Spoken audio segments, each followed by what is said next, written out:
Surat diamond bourse ખાતે ચોવિયાર house ભોજનશાળાનો શુભારંભ.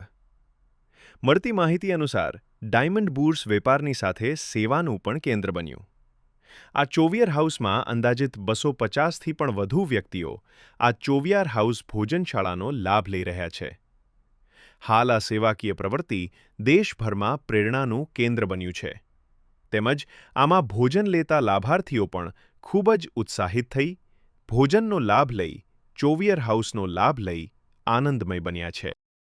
હું હિતેશ મહેતા પી હિતેશ એન્ડ કંપની આજરોજ સુરત ડાયમંડ બુર્સમાં ભોજનશાળા ચોવિયાર હાઉસની સુરત ડાયમંડ બુર્સમાં શરૂઆત થઈ છે, જેમાં દરેક વ્યક્તિઓ બપોરના ભોજનનો અને સાંજે ચોવિયારનો લાભ લઈ રહ્યા છે. ખૂબ જ સારી શરૂઆત થઈ છે.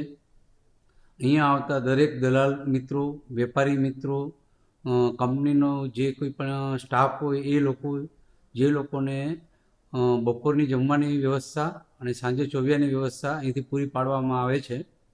સુરત ડાયમંડ બુર્સના પ્રમુખ શ્રી અરવિંદભાઈના નેજા હેઠળ અને સુરત ડાયમંડ બુર્સના ભોજનશાળા અને ચોવિયાર હાઉસના પ્રમુખ શ્રી સેવંતીભાઈ શાહના માર્ગદર્શન હેઠળ આ ભોજનશાળા અને ચોવિયાર હાઉસની શરૂઆત થઈ છે.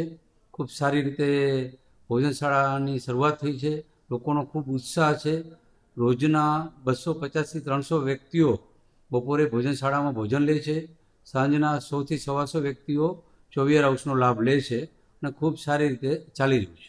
સુબોધ સાગર ન્યૂઝ ચેનલને લાઇક, શેર અને સબસ્ક્રાઇબ કરો.